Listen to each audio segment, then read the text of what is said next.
কি ব্যাপার, কিছুদিন থেকে আমার দোকানে ছোট ছোট বাচ্চাগুলো আসছে না কেন?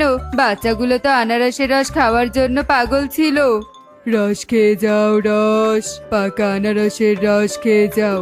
একবার খেলে বারবার খেতে চাইবে, অনেক মজাদার রস।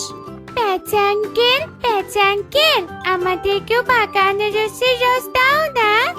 এগুলো তো আমি তোমাদের জন্যই নিয়ে এসেছি, কেন দিব না? তোমরা একটু অপেক্ষা করো, এক এক করে তোমাদের সবাইকে দিচ্ছি। এই বলে প্যাঁচা ছোট ছোট বাচ্চাদের আনারসের রস দিতে থাকে। অন্যদিকে কিছু দূরে টুনি ও তার মেয়ে সেই পথ দিয়েই আসার সময় দেখতে পায় প্যাঁচার ঠেলা গাড়ি।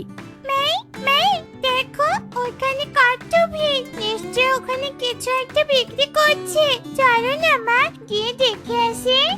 আচ্ছা ঠিক আছে, তুই যেহেতু যেতে চাইছিস তবে চল। এসব বলে টুনি ও টুনটুন প্যাঁচার কাছে আসে। ওয়াও, পাকা আনারসের রস, মাই আমিও রস খেতে চাই। প্যাঁচা দাদা, রসের দাম কত গো?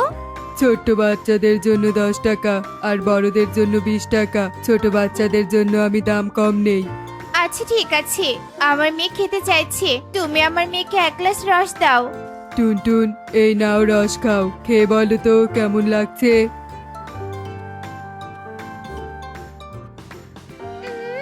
অনেক সুস্বাদু, কত মিষ্টি রস। এত সুন্দর রস আমি কোনোদিনও খাইনি। তোমাদের যদি পছন্দ হয়ে থাকে তবে আমি রোজ এখানে এসে রস বিক্রি করব। ইয়ে, কি মজা! আমরা রোজ মজাদার রস খেতে পারবো। অনেক মজা হবে। এরপর টুনটুনদের রস খাওয়া শেষ হলে তারা সেখান থেকে চলে যায় আর প্যাঁচা আবারও রস বিক্রি করতে থাকে। এই পারুল, এই এদিকে শোন তো। কি হয়েছে কালু আঙ্কেল? তুমি আমাকে ডাকলে কেন? তাড়াতাড়ি বলো, দেরি হলে মা আবার আমাকে রাগ করবে। তোরা এখন আমার দোকানে আসিস না কেন? আগে তো আমার দোকান থেকেই খেতি। তোমার দোকানের থেকে প্যাঁচা আঙ্কেল অনেক সুস্বাদু রস বিক্রি করে, তাই আমরা তার কাছ থেকেই রস কিনে খাই। বদমাস প্যাঁচা, কোত্থেকে আমাদের বনে এসেছে, আমার ব্যবসা যে লাখে তুলে দিচ্ছে। আমার পুরনো পাকা আনারস আছে, ওগুলো বিক্রি করতে না পারলে আমার অনেক লস হবে। কি গো কালু আঙ্কেল, তুমি আবার মনে মনে কি ভাবছো? কই কিছু না তো। শোন, এই নে রস খা। আমি এখন থেকে তোদেরকে অনেক কম টাকায় রস দিব। তুই তোর সব বন্ধুদের আমার দোকানে নিয়ে আসবি, কেমন?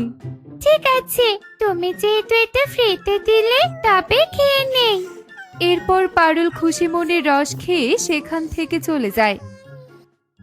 আর এভাবেই দেখতে দেখতে অনেকটা সময় পার হয়ে যায়। হঠাৎ করে পারুলের পেট ব্যথা শুরু হয়। কি পেট ব্যথা! মা, মা, আমার পেট ব্যথা করছে, আমি যে সহ্য করতে পারছি না। মা, কি হয়েছে পারুল? তুই এমন করছিস কেন? কবুতর কই গো, জলদি এখানে এসো, মেয়ের শরীরটা ভালো লাগছে না। কি হয়েছে পারুল মায়ের? পারুলকে তাড়াতাড়ি কবিরাজ মশাইয়ের বাড়িতে নিয়ে যেতে হবে। ঠিক আছে সুখী, চলো। এই বলে সুখী ও কবুতর তার মেয়েকে নিয়ে কবিরাজের বাড়ির উদ্দেশ্যে রওনা হয় আর এক পর্যায়ে তারা তাদের গন্তব্যে চলে আসে।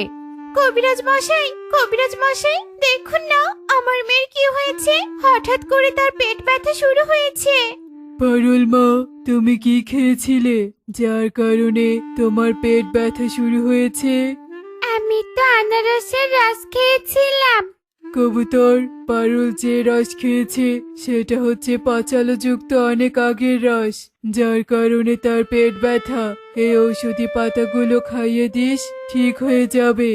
ঠিক আছে, আমি কালুকে ছাড়বো না। কালুর কারণে আমার মেয়ের এই দশা। সুখী, তুমি পারুলকে নিয়ে বাড়িতে চলে যাও, আমি বাকিটা দেখছি। সুখী পারুলকে নিয়ে তাদের বাড়িতে ফিরে যায় আর কবুতর রেগে মেগে কালুর দোকানে চলে আসে। বদমাইশ কালু, তুই আমার মেয়েকে কেন পচাযুক্ত রস খাইয়েছিস বলতো? তোমার মাথা খারাপ হয়েছে নাকি কবুতর দাদা? আমি কেন পচাযুক্ত রস খাওয়াবো? এতদিন থেকে দোকান করছি, আমাকে বিশ্বাস হচ্ছে না? তোতা দাদা, তুমি কিছু বলো। কালু তো ঠিক কথাই বলেছে, তোর হয়তো বা কিছু ভুল হচ্ছে। কালু এমনটা করতে চাইলে আগেই করতো, বুঝলি? সব বুঝলাম, তাহলে আমার মেয়ের এই দশা হলো কি করে? সব ওই প্যাঁচার কারণে হয়েছে। কোন বন থেকে যে এসেছে, এসে সব বাচ্চাদের এই অবস্থা করেছে। কি, তবে তো বদমাশ বাচ্চাকে আমাদের বন থেকে তাড়িয়ে দিতে হবে। চল, সবাইকে সাথে নিয়ে যাই। আমি তো এটাই চেয়েছিলাম, আমার কাজটা আরো সহজ হয়ে গেল। এরপর তারা সবাই মিলে প্যাঁচার কাছে চলে আসে। এসেই তারা সবাই প্যাঁচাকে অনেক অপমান করতে থাকে। তোমরা আমাকে ভুল ভাবছো, আমি এক জাদুকর। আমার জাদু কখনোই ভুল হতে পারে না। আমি জাদু করে সুস্থ সবল পাকা আনারস তৈরি করি। ভণ্ড জাদুকর, তোর কোনো কথাই আমরা বিশ্বাস করব না। কবুতর দাদা, দাঁড়িয়ে না থেকে একে এক্ষুনি বন থেকে তাড়িয়ে দাও। তোমরা আমাকে মিথ্যা অপবাদ দিচ্ছ। আমি এসব অকাজ করিনি। আমি সবাইকে ভালো রস খাইয়েছি। তোর কোনো কথাই শুনতে চাই না। তোর কারণে আমাদের বাচ্চারা অসুস্থ হয়ে যাচ্ছে। এক্ষুনি চলে যা, নয়তো তোকে ঘাড় ধাক্কা দিয়ে তাড়িয়ে দিব। সবার এমন কথা শুনে প্যাঁচা অনেক মন খারাপ করে। সে আর কথা না বাড়িয়ে মাথা নিচু করে বন ছেড়ে চলে যেতে ধরে। প্যাঁচা কিছু দূর যেতে হঠাৎ টুনটুন তাকে পেছন থেকে ডাকতে থাকে। পেচেঙ্কে, ও পেচেঙ্কে, একটু দাঁড়াও না গো, আমার কথাটা একবার শুনে যাও। পেচেঙ্কে।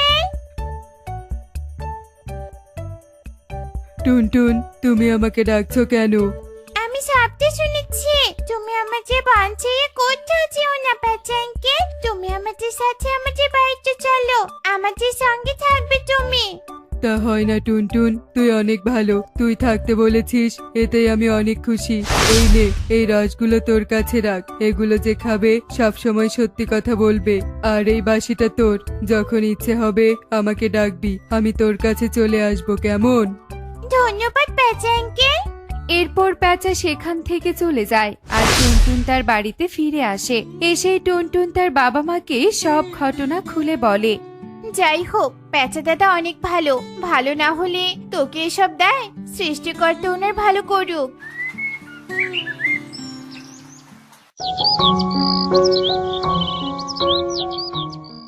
বাচ্চারা, নে নে রস খা, মজা করে রস খা। আনারসের রস সবগুলো তোদেরই জন্য। বাহ, বেশ টাকা উপার্জন করেছি। এভাবে চলতে থাকলে লাখপতি হয়ে যাব।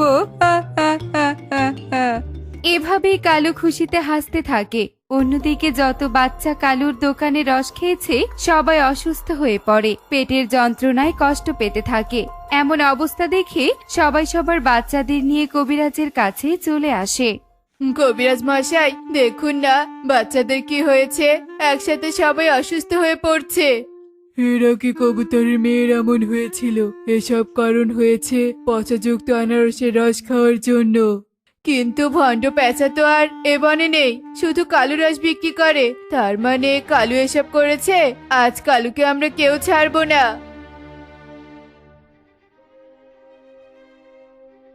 কালু, তুই আমাদের মিথ্যে বলেছিস। তোর কারণে বাচ্চারা অসুস্থ হয়ে যাচ্ছে। তোমরা কোনো প্রমাণ ছাড়াই আমাকে দোষ দিতে পারো না।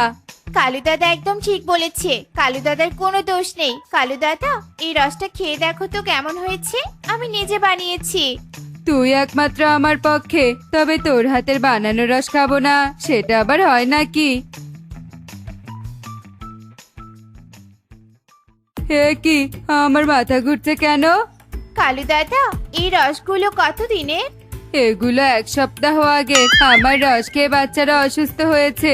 বেচা কিনা হচ্ছিল না বলে আমি সবাইকে মিথ্যে বলে প্যাঁচাকে তাড়িয়ে দিয়েছি।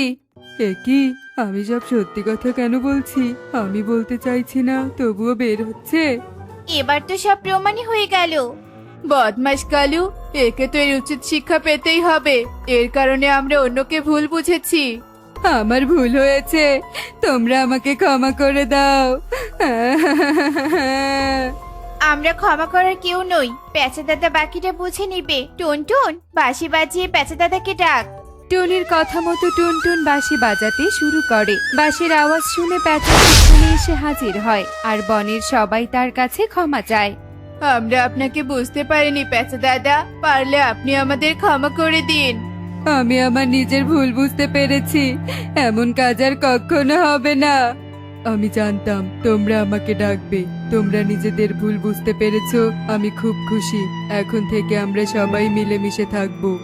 এরপর প্যাঁচা সবাইকে ক্ষমা করে দেয়। আর কালুর সাথে ব্যবসা শুরু করে। কালু আগের থেকে অনেক ভালো হয়ে যায়। দেখলে তো বন্ধুরা, কোনো কিছু না জেনে শুনে অন্যের উপর দোষ দেয়া মোটেও উচিত নয়। এমনই সব মজার মজার শিক্ষণীয় টুনি পাখির গল্প দেখতে আমাদের সাথেই থেকো। আর গল্পটি কেমন হয়েছে তা কমেন্টে জানাতে ভুলো না কিন্তু। Bye bye.